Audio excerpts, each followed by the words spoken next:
तो सभी को हरे कृष्णा राधे राधे, श्री गुरु ग्राम जय। अब ये बहुत बकवास चैनल देख सकते हैं, इसका नाम अवेकनिंग, और उसने एक वीडियो बनाया था कृष्ण जी, और देखिए और भी नहीं लिखना था, और धोबी की कहानी। ठीक है, देखते हैं क्या बकवास कर रहा है। मेरा आपसे निवेदन है कि मैं ऐसे लोगों को एक्सपोज करूँगा, लेकिन जो मेरा चैनल के सब्सक्राइबर है, जितने भी लोग देखे हैं, उनसे निवेदन है कि ऐसे लोगों का चैनल मत देखिए और अपना भक्ति मार्ग और मत भटकिए मत, इन लोगों का चैनल मत देखिए। जिसको अगर सीकर बनना है वो देख सकते, बाकी भक्ति में जिसको ये नहीं होना है वो मतलब इनका चैनल ना देखे, वो मेरे वीडियो देख सकते हैं। अगर आप मुझसे क्रॉस क्वेश्चनिंग करेंगे तो मैं क्रॉस क्वेश्चनिंग के हिसाब से जवाब दूंगा। फिर नहीं, अगर आपको बुरा लगा तो बात ये सब यहाँ से है। As the washerman thus spoke presently, the son of Devaki became angry and then clearly with his finger tip, he separated the man's head from his body. उन्होंने सर तल से जुदा कर दिया अपनी फिंगर टिप के साथ धोबी का, और उसके कपड़े भी ले लिए। ये बात मैं कर रहा था और हमारे भाई कह रहे हैं कि शुरू से जी कहाँ कितने शुरू में सीधा भागवतम चैप्टर नंबर कहाँ से निकालूं, लेकिन आपके सामने एक्सप्रेस आपके सामने ताकि आपको पता चले जी क्या लिखूं। चैप्टर नंबर 10 चैप्टर नंबर 1 लिख लूं। तो ये देखो कैसे चेरी पिकिंग करता है, ठीक है। और इनोसेंट हिंदूज जाते हैं फिर भटक जाते हैं। ये जानता है नहीं, अब ये जानते नहीं है, कुछ उतना नहीं पता इनको, तो ऐसे लोग देखिए कैसे चेरी पिकिंग करते हैं, आप देखते रहिए। तो शो की बात मैं इसलिए इन लोगों को एक्सपोज नहीं करता क्योंकि बकवास चैनल, फालतू चैनल है। उनको एक्सपोज करके इंसानों में बर्बाद करना चाहिए, लेकिन मैं आपको दिखा रहा हूँ कैसे चेरी पिकिंग करता है। मुझे पहले इसका कॉन्टेक्स्ट समझाइए कि इसका कॉन्टेक्स्ट देख लीजिए। और क्या है वो 10 वही दिखा रहा है रेफरेंस कंट्रोल 10 डॉट इसको ऊपर चेक हुआ जी जी हो गया जी हुआ है।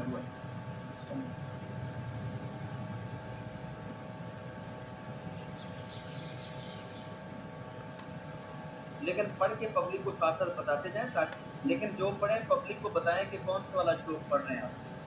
अगर शेख साहब चाहते हैं कि इसको 28 तक कंटिन्यूसली पढ़ना है, ठीक है, मैं इसकी हम बात कर रहे हैं कि मटर का सिलसिला में बता ठीक है, तो उसकी नहीं होगा, बिल्कुल होगा। एक सेकंड, अब एक सेकंड मैं बिल्कुल बचा दूंगा। हर बात का एक अपना किसी भी चीज़ का कंडीशन होती है, किस कंडीशन में क्या काम हुआ है, इसके ऊपर आप सोच लीजिएगा, फिर रिसर्च करना। मैं बिल्कुल आपको बताता हूँ। अगर आप लीगल पॉइंट्स के ऊपर बात करेंगे तो मैं लीगल पॉइंट्स के ऊपर आपको जहाँ तक आप चलेंगे वहाँ तक ले जा सकता हूँ। लीगल पॉइंट देखते हैं इसमें। अली भाई सॉरी टू इंटरप्ट यू, मेरा स्क्रीन ऑफर करते हैं, यहाँ से ही स्टोरी शुरू होती है 32 से। वॉशरमैन की जो स्टोरी होती है ना, श्लोक नंबर 32 से शुरू होती है। तो वो जिद है ना, मैं बता दूं ये शादी होती है, उसका डिफॉल्ट को पॉइंट किया होता तो मैंने रिसर्च किया था, मुझे पता है इसका टॉपिक है, मुझे बड़े तरीके से पता है। मैंने जस्ट ये बात इसलिए यहाँ पर दिया था कि रिसर्च चेक मैंने पहले भी इसलिए उनके वार्निंग किया कि रॉयल फैमिलीज होती उनके लिए कपड़े और उनके कपड़े अपने पास था। इन्होंने नहीं सुना। आप ये तो कह रहे हैं कि वो अपने मालिक के साबित करें कि इसका इसको पॉइंट किया था। आप देखिए कि मूर्ख लोग चेरी पिकिंग करेंगे और ठीक से बोलते नहीं है, तो उनका रेपुटेशन बड़े आराम से हो जाता है। अगर कोई आसपास के ग्रंथ आता है तो अब मैं आपको पढ़ के बताता हूँ। तो ये है गर्ग संहिता, दिखा दे रहा हूँ मैं।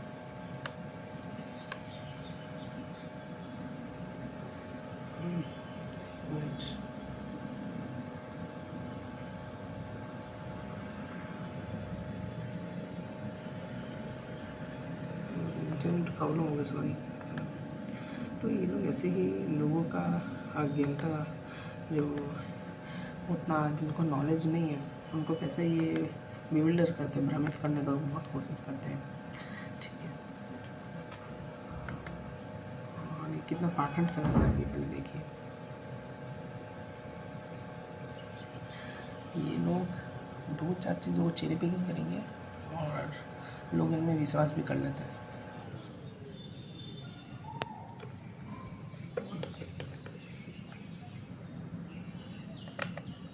अब देखिए, ये देखिए, ये है गर्ग संहिता गीता प्लस।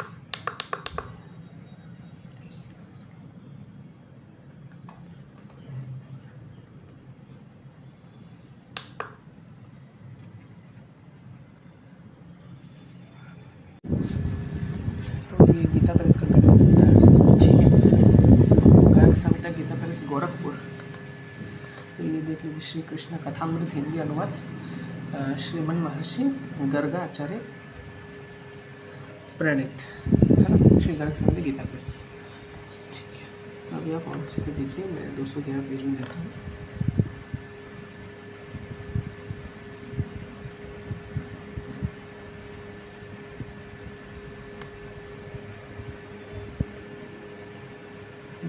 अध्याय 10वां अध्याय, ठीक है। तो ये कौन सा है? मथुरा खंड है इसका, मथुरा खंड 5th आप टाइप का स्कैंटो बोल सकते हैं, 5वां खंड बोल सकते हैं, उसका 10वां अध्याय से बहुलाश्वन ने पूछा, देवर से आपके मुख से मैंने भगवान श्री कृष्ण के पावन चरित्र का श्रवण किया है, किंतु पुनः अधिकाधिक सुनने की इच्छा हो रही है। जैसे प्यासा प्राणी जल की इच्छा करता है, उसी तरह मेरा मन आज श्री कृष्ण चरित्र को सुनना चाहता है। आपने कंस के जन्म कर्मों का तो वर्णन किया है, और मैंने सुना है केसी आदि बड़े बड़े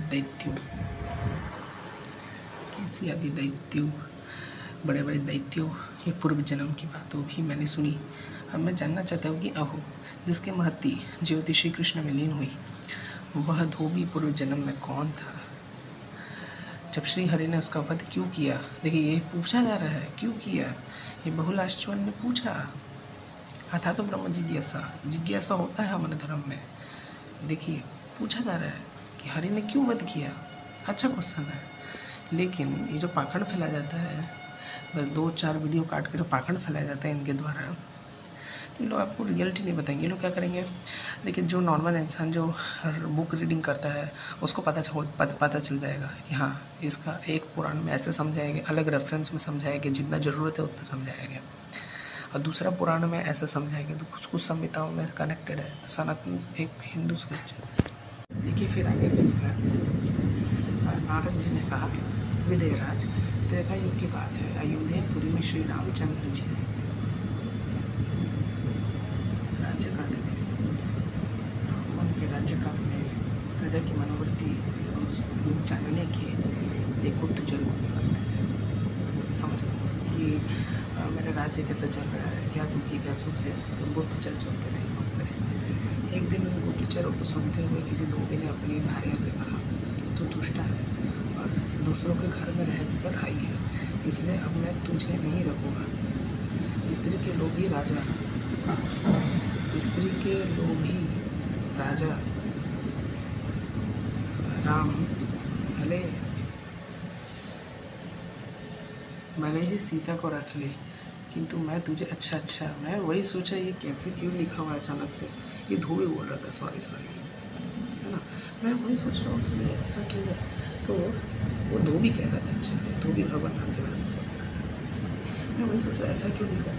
धोबी ने अपने भाई से कहा, तो दुष्टा है और दूसरे के घर में रह कर आई है, इसलिए अब तुझे मैं नहीं रखूँगा। स्त्री के लोभी राजा राम, ये धोबी कह रहा है भगवान राम को।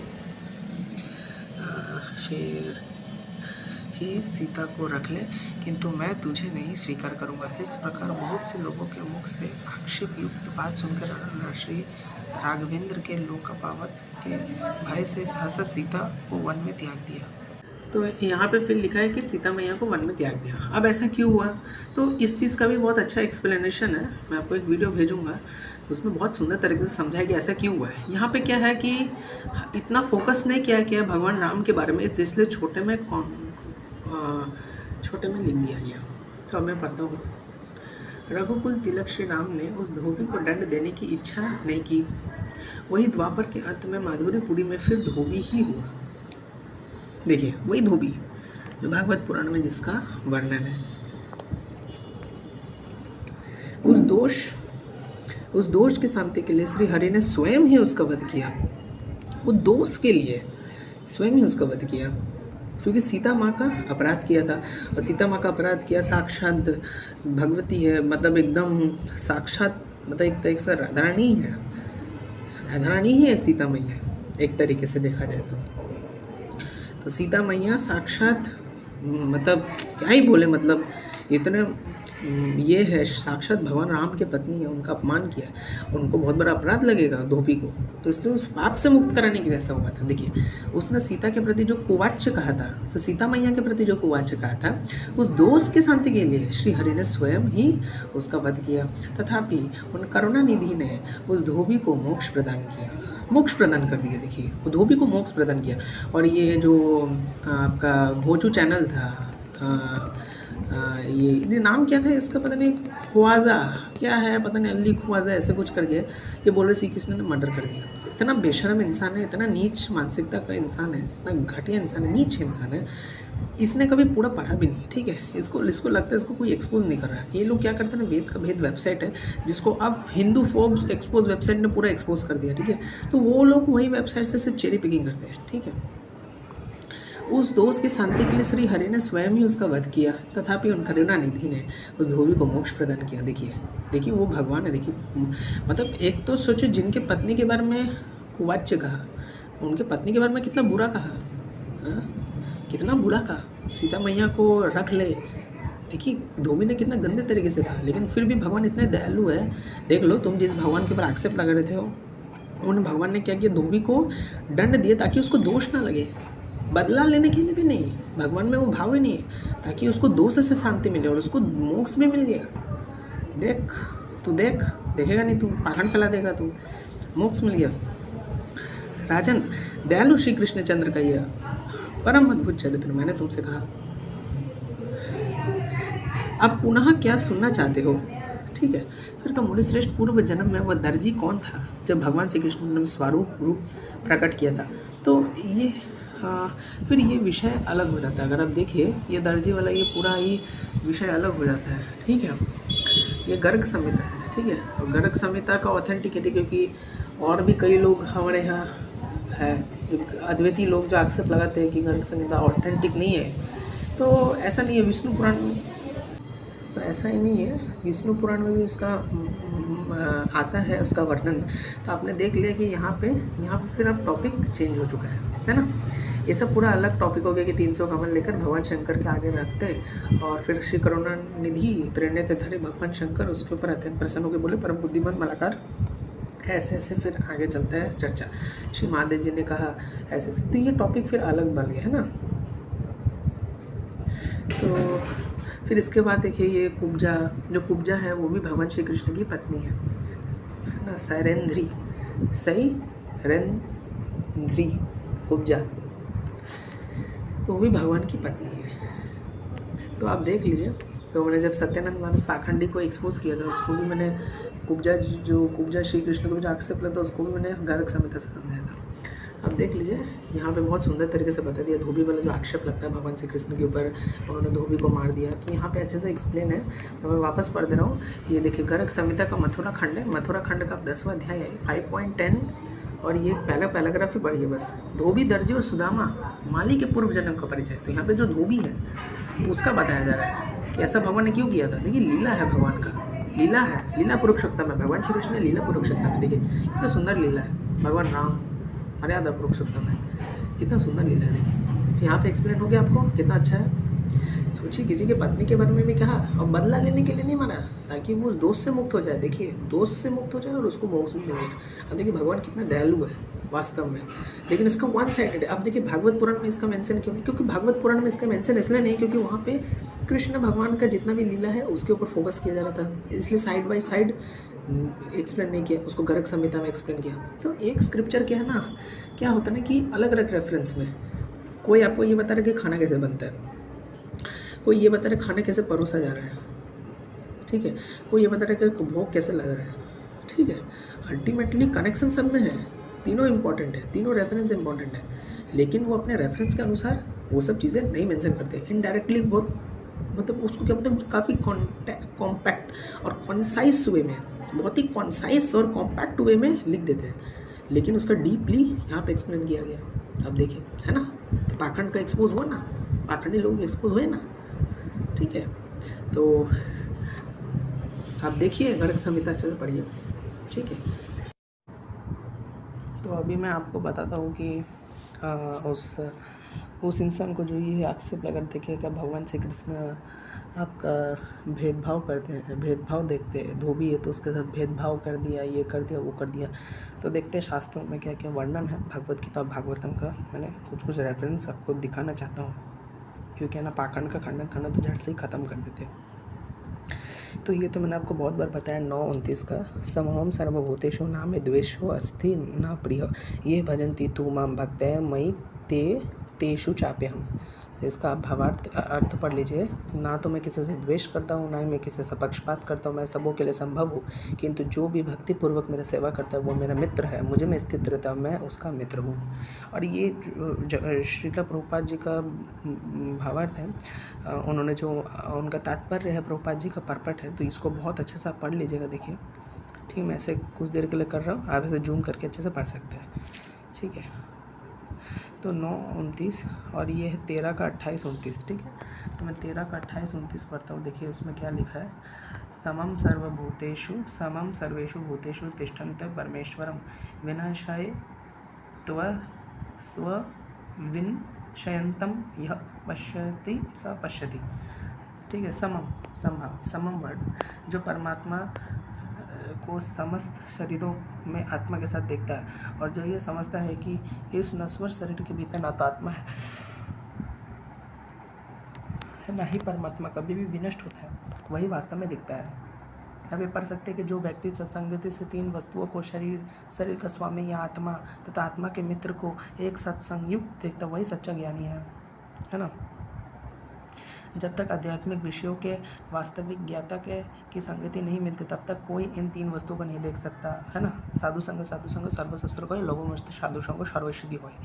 जिन लोगों की ऐसी संगति होती है वे अज्ञानी, वे केवल शरीर को ही देखते हैं, और जब यह शरीर विनष्ट हो जाता है तो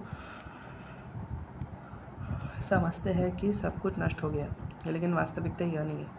शरीर के विनष्ट होने पर आत्मा तथा परमात्मा का अस्तित्व बना रहता है, और वे अनेक विविध चर्चा, ये अलग टॉपिक है। ठीक है, अब ये भी दिखा रहा हूँ। समम पश्यन्हि सर्वत्र समम वस्तुतमीश्वरम न हन्यस्त्यात्म न हिनस्ति आत्मन आत्मनम ततः याति पराम गति। जो व्यक्ति परमात्मा को सर्वत्र और प्रत्येक जीव में समान रूप से वर्तमान देखता है और मन के द्वारा अपने आप को भ्रष्ट नहीं कर पाता उस प्रकार वह दिव्य गंतव्य को प्राप्त होता है। जीव अपना भौतिक अस्तित्व स्वीकार न करने के कारण न आध्यात्मिक अस्तित्व से पृथक हो गया। यदि वह ये समझता है कि परमेश्वर अपने परमेश्वर स्वरूप में सर्वत्र स्थिति, अर्थात यदि वह भगवान की उपस्थिति प्रत्येक वस्तु में देखता है तो वह विघटनकारी मानसिकता से अपने आप को नीचे नहीं गिरता, और इसलिए वह क्रमशः वैकुंठ लोक की ओर बढ़ता है। सामान्यतः मन इंद्र तृप्तिकारी कार्यों में लीन रहता है, जबकि जब वही मन परमात्मा की ओर उन्मुख होता है तो वो मनुष्य आध्यात्मिक ज्ञान में आगे बढ़ता है। ठीक है, तो मैं आपको और जैसे रेफरेंस दिखाता हूँ। ठीक है, और ये देखिए, ये 5.25 का रेफरेंस है, बहुत इंपॉर्टेंट है। लवंते ब्रह्म निर्वाण मृषय क्षीण कल्मषः शन्न द्वेधा यात्मनः सर्वभूते रता। जो लोग संशय से उत्पन्न होने वाले द्वैत से परे हैं, जिनके मन आत्म साक्षात्कार में रहते हैं, जो समस्त जीवों के कल्याण कार्य करने में सदैव व्यस्त रहते हैं, और जो समस्त पापों से रहित है, वे ब्रह्म निर्वाण मुक्ति को प्राप्त होते हैं। ठीक है, आपको ये देखना चाहिए यहाँ पे क्या लिखा है वापस, सर्वभूत हिते, है ना, सर्वभूत हिते रताः, देख लीजिए। ठीक है, तो ये जो एक्सेप्ट लगता है ना कि भगवान श्री कृष्ण ने एक धोबी का मर्डर कर दिया, ये कर दिया, वो कर दिया, श्री कृष्ण इंजस्टिस कर रहे, तो उनको पहले पूरा पढ़ना चाहिए, और मैंने उस चीज़ को तो गर्ग संहिता के द्वारा डिबंक कर दिया। तो अभी मैं भगवद गीता का बहुत सारे श्लोक लेकर अभी और देखते हैं कि पाखंड का खंडन करना जड़ से ही खत्म कर देंगे आज पाखंड को। आप ये परपट भी पढ़ लीजिएगा। भोक्तारम यज्ञ तपसाम सर्वलोक महेश्वर सुरोहिदम सर्वभूतानम ज्ञात्मा माम शांति मृच्छति। जो समस्त यज्ञों तथा तपस्याओं को परम भोक्ता, समस्त लोकों और देवताओं का परमेश्वर एवं समस्त जीवों को उपकारी एवं हितैषी जानकर मेरे भावनामृत से पूर्ण पुरुष भौतिक दुखों से शांति लाभ कराता है। तो यहाँ पे क्या लिखा है, समस्त जीवों का उपकारी एवं हिते से जानकर, है ना। सुहृदम सर्वभूतानाम, सुहृदम सर्वभूतानाम। तो ये परपट पढ़ सकते हैं। देखिए ये परपट है, ये है और ये है। इसको अच्छे से पूरा पढ़ लीजिए। ये देखिए यहाँ से आप पढ़िए थोड़ा सा, देखिए पॉज कर देना, ये पढ़ सकते हैं, ठीक है, नॉलेज के लिए। फिर ये भी पढ़ लीजिए, ये परपट है, बहुत सुंदर परपट है, पढ़िए। और ये है श्रीमद् भागवत पुराण का प्रथम स्कंद का 8वां अध्याय का 28 से 29वां श्लोक है, ठीक है। तो 28वां श्लोक यहाँ से शुरू है। देखिए ये पढ़ते हैं, मन्ये त्वामकालमीशान मनादिनीधम विभुम समम चरंतम सर्वत्र भूतानां यन्मितः कलि। हे भगवान, मैं आपको शाश्वत समय, परम नियंता, आदि अंत से रहित तथा सर्वव्यापी मानता हूँ। आप सब पर समान रूप से दया दिखलाते हैं। देखिए समम है ना, समम चरंतम सर्वत्र भूतानाम, है ना। जीवों में जो परस्पर कलह है वह सामाजिक संसर्ग के कारण है। आप सब पर समान रूप से दया दिखलाते हैं। ये कुंती महारानी एक्चुअली प्रेयर कर रहे हैं, सॉरी। फिर ये परपट आप पढ़ सकते, देखिए परपट पढ़ लीजिए, ठीक है। फिर इसी का परपट है। अब मैं 29 का चल रहा हूँ। ये तो इसी का ही था ना, इसी का। ये देखिए, न वेद कश्चित् भगवन् चिकीर्षतं तव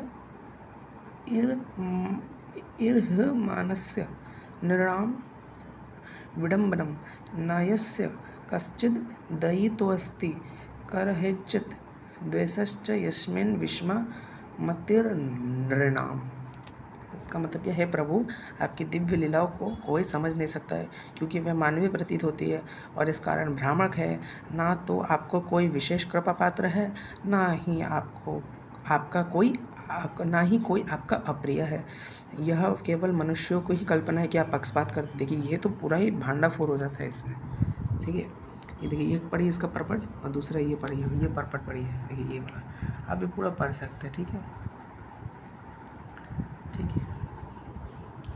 और ये भी है, ये वही श्रीमद् भागवत पुराण का जो बताया था, है ना। देखिए, महारानी कुंती द्वारा प्रार्थना तथा परीक्षित महाराज की रक्षा, ठीक है। और ये वही इसी का ही है, इसी का ही और आगे का परपट है 29 का, ठीक है। यह पढ़ लीजिएगा। देखिए, निष्कर्ष यह निकलता है कि श्री भगवान कभी पक्षपात नहीं करते। सामान्य मनुष्य यह सोचता है कि अनुचित है कि वे पक्षपात करते हैं, वे अपने भक्तों का पक्षपात करते हैं, लेकिन ऐसा नहीं है। ऐसा पक्षपात देखने के बावजूद उनकी कृपा सामान्य रूप से वितरित होती है। कुरुक्षेत्र के युद्ध स्थल में श्री भगवान के समक्ष जितने भी व्यक्ति युद्ध में मारे गए हैं, उन सबको पात्रता का विचार किए बिना ही मुक्ति मिल गई, क्योंकि श्री भगवान के समक्ष मृत्यु होने से मरने वाले जीव पापों से के सभी फलों से शुद्ध हो जाते हैं, ठीक है। और देखिए, कोई गलत फैमिली नहीं रहना चाहिए, क्योंकि जब पाखंड का खंडन कर रहे हैं ना, जड़ से पाखंड का खंडन करिए, जड़ से ख़त्म कर दीजिए। तो ये है 1/16/26 से आपका 30वां श्लोक। देखिए मैं बता रहा हूँ आपको,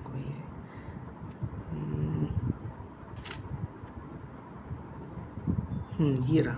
ये एक बार देखिए, ये थोड़ा इम्पोर्टेंट देखिए।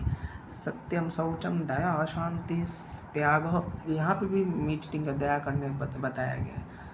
संतोष आर्जवम शमो दमस्तपः साम्यम। अब ये साम्यम का मतलब क्या है, संभाव रूप से देखना, अपने शत्रु और मित्र को भी एक समान रूप से देखना। साम्यम का मतलब ये होती है, ये शब्द है। फिर यही है तितिक्षु परति श्रुतम ज्ञान विरक्तिरैश्वर्यम शौर्यम तेजो बलम स्मृति स्वातंत्र्यम कौशल्यम कांतिर्धैर्यम मार्दवेव च परालगभयं प्रश्रयः शीलं स औजो बलं भगः गाम्भीर्यं स्थैर्यमास्तिकं मास्तिकयं कीर्तिर्मानो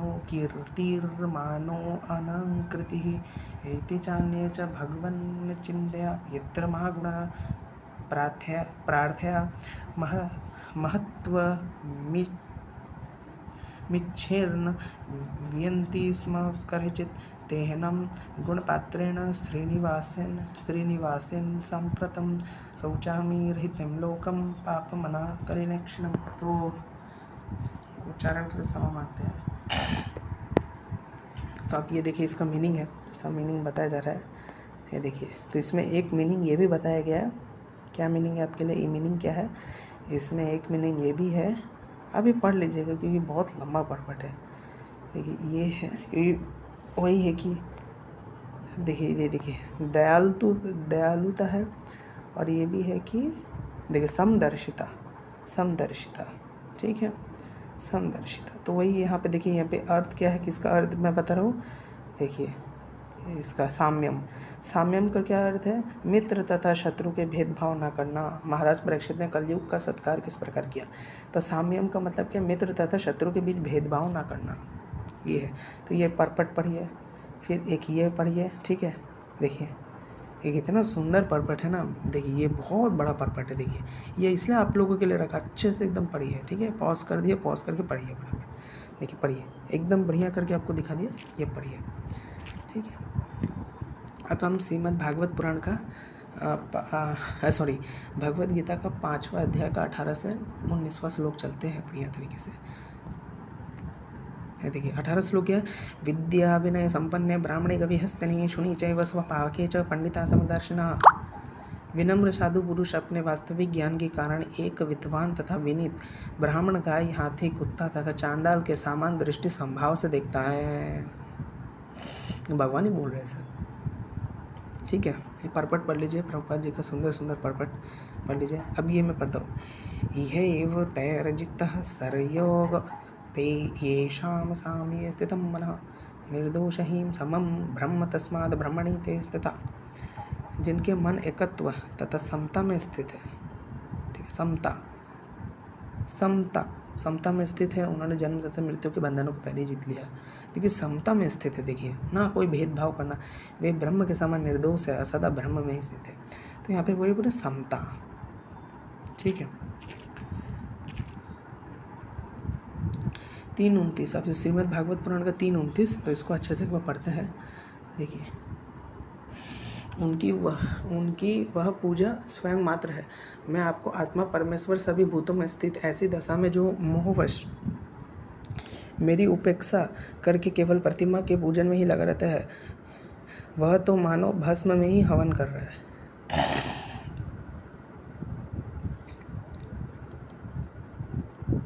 जो भेददर्शी और अभिमानी पुरुष जो दूसरे जीवों के साथ वैर बांधता है और जिस प्रकार उनके शरीरों में विद्यमान मुझ आत्मा से ही द्वेष करता है, उसके मन को कभी शांति नहीं मिल सकती। देखिए मीट नहीं कभी मना कि एक तीर से दो निशाना है। क्या निशाना है, किसी के प्रति एकदम भेदभाव नहीं करना है, दया करना है, उससे कभी द्वेष नहीं करना है और मीट ईटिंग भी नहीं करना है। तो देख लीजिए माता जी दूसरे जीवों का अपमान करता है, वो बहुत से घटिया बढ़िया सामग्रियों से अनेक प्रकार के विधि विधान से मेरा मूर्ति का पूजन भी करे तो भी मैं उनसे प्रसन्न नहीं हो सकता। देखिए इतना बड़ा बात कि भगवान साफ साफ बोल रहे हैं कि जो दूसरे से द्वेष करता है, देखिए आप ये देखिए जिस भगवान श्री कृष्ण का ऊपर ये इल्ज़ाम लग गया कि धोबी का मर्डर कर दिया, देखिए वो भगवान श्री कृष्ण क्या कह रहे हैं, कितना पाखंड फैलाया जा रहा है। उसका भी मैंने खंडन कर दिया गर्ग संहिता में। और वो भी सोचो धोबी उनके साक्षात पत्नी के बारे में ऐसा बोल रहे हैं, भगवान के साक्षात पत्नी, भगवान की पत्नी के साक्षात भगवान। सीता राम में कोई भेद ही नहीं है, सीता और राम एक ही है, जो राम है वही सीता, जो सीता है वही राम है। तो सीता मैया के बारे में बोल रहे हैं, देखो सोचिए।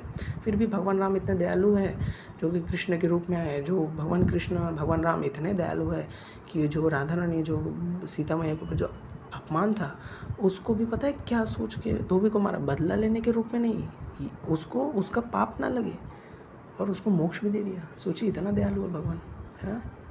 गर्ग संहिता ये तो बच गए कि गर्ग संहिता बचा लिया, गर्ग संहिता में लिखा हुआ है ना, तो कितना पाखंड फैलाते हैं आप देख लीजिए। ये तो ठीक है, प्रसन्न नहीं हो सकता मनुष्य को अपने धर्म का अनुष्ठान करता हुआ तब तक मुझ ईश्वर की प्रतिमा आदि में पूजा करते रहे जब तक उससे अपने हृदय में एक संपूर्ण प्राणियों में स्थित परमात्मा का अनुभव न हो जाए। जो व्यक्ति आत्मा और परमात्मा के बीच थोड़ा सा भी अंतर करता है, भेददर्शी को मैं मृत्यु रूप में महान भय उपस्थित करता हूँ।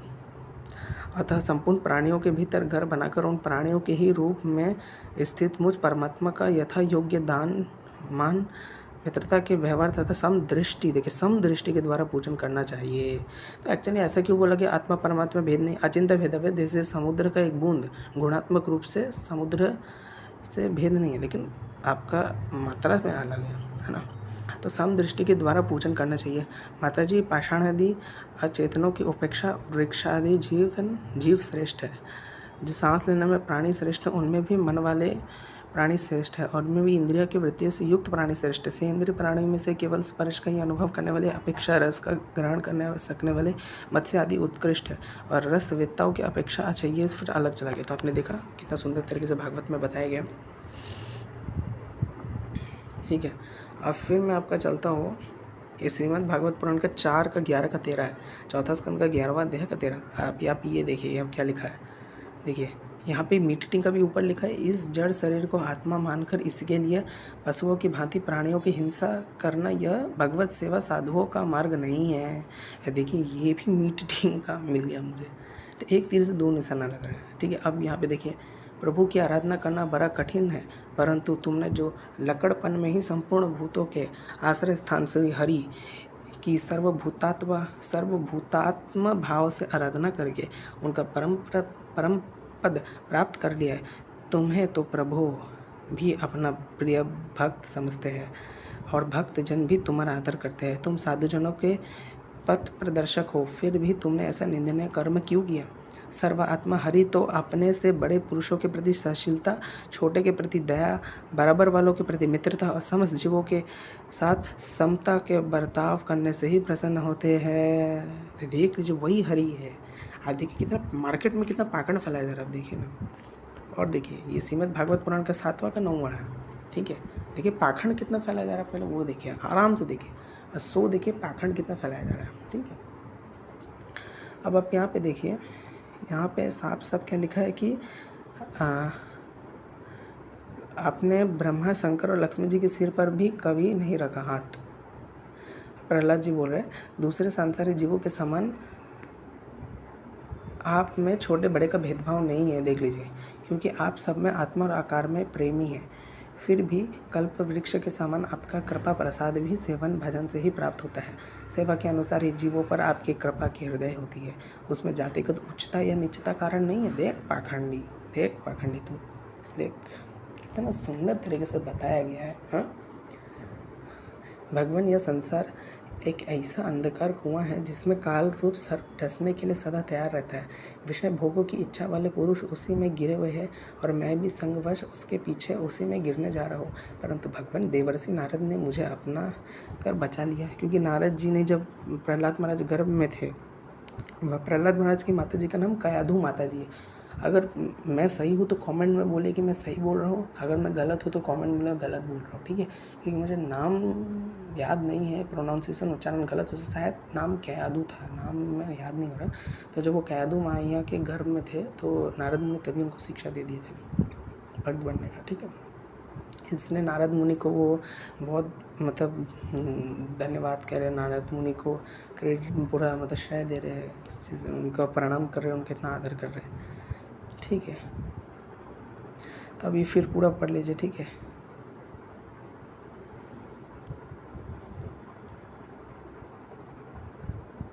ठीक है, अब ये पूरा पढ़ सकते हैं। ठीक है, आदि आप ही कारण स्वरूप है, अंत में आप ही अविधि है, या पूरा पढ़ लीजिए। आपके पराये का भेदभाव तो अर्थहीन शब्दों की माया है, क्योंकि जीरा का जन्म लय और प्रकाश से और उसका स्वरूप ही होता है। जैसे बीज और वृक्ष कारण और कार्य की दृष्टि से भिन्न भिन्न है, तो भी गंध तन्मात्र की दृष्टि से दोनों एक ही है। देखिए यहाँ पे कितना सुंदर तरीके से बताया जा रहा है। ठीक है,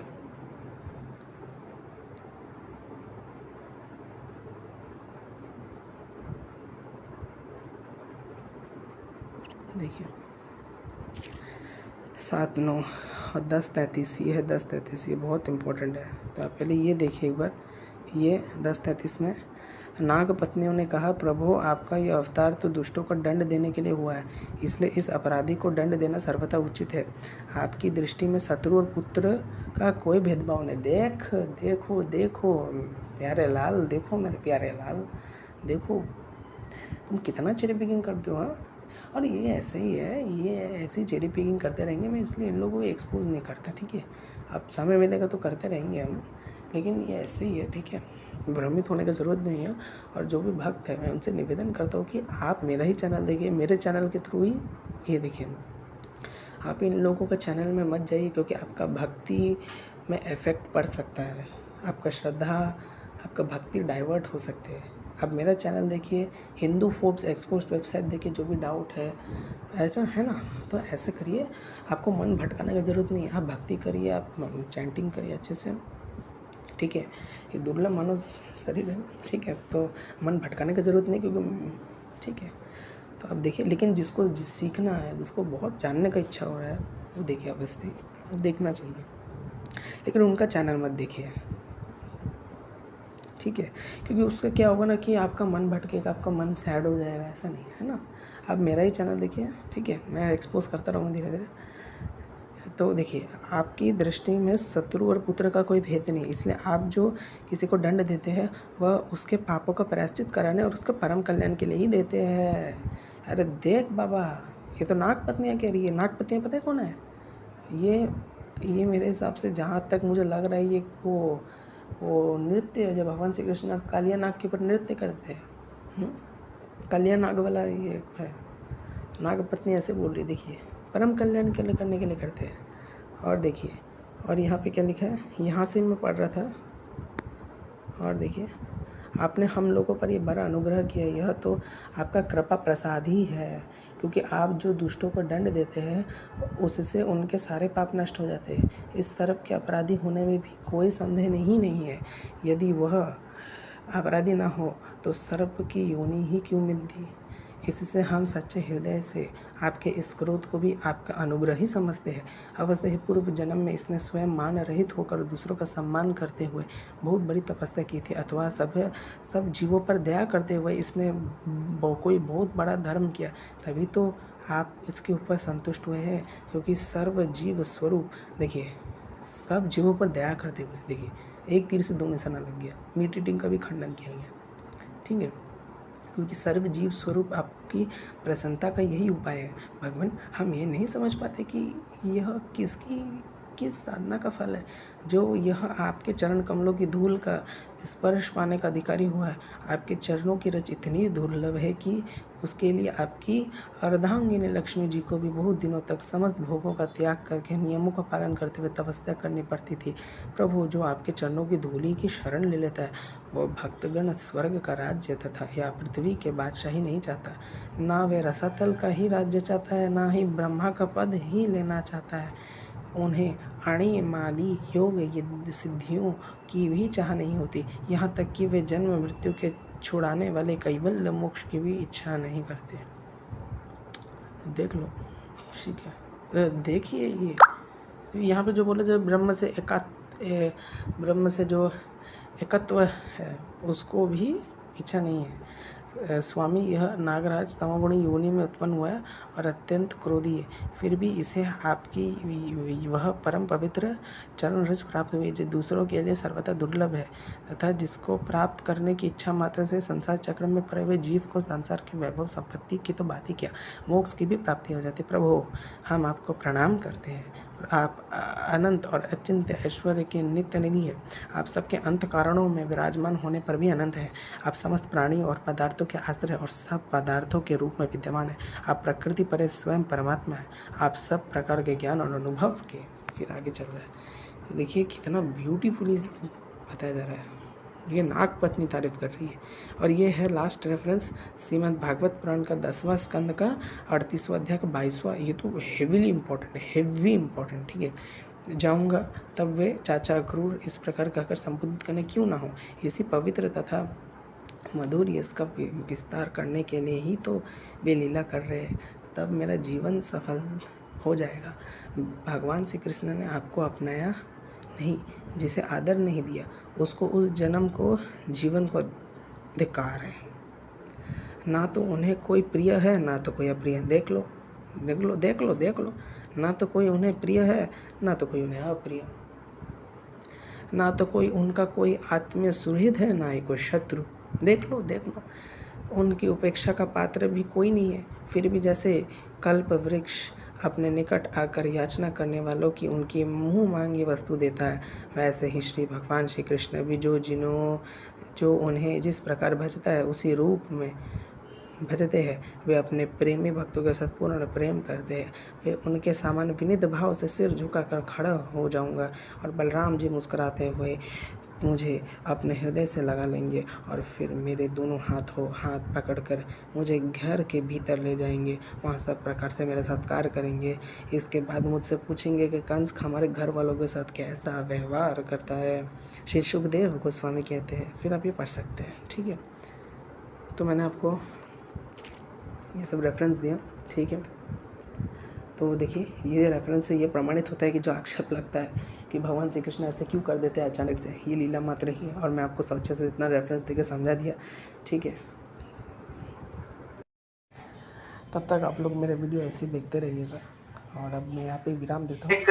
और इन लोग ये कुछ भी नहीं, ऐसे चेरी पिकिंग करके बस बकवास करते रहेंगे और ये ऐसे चेरी पिकिंग करेंगे, क्योंकि इनका खुद का रिलीजियस स्क्रिप्चर में इतना कचरा भरा हुआ है, उसको कभी डिफेंड नहीं कर सकते इन लोग। तो इसलिए लोगों को कन्वर्ट करने के लिए लोग हिंदुज़म को बहुत सारी चीज़ें चेरी पिकिंग करके तमाम वेबसाइट बना देते हैं ताकि लोग हिंदू रिलीजन को छोड़ के इनके मज़हब को ज्वाइन कर लें, ठीक है।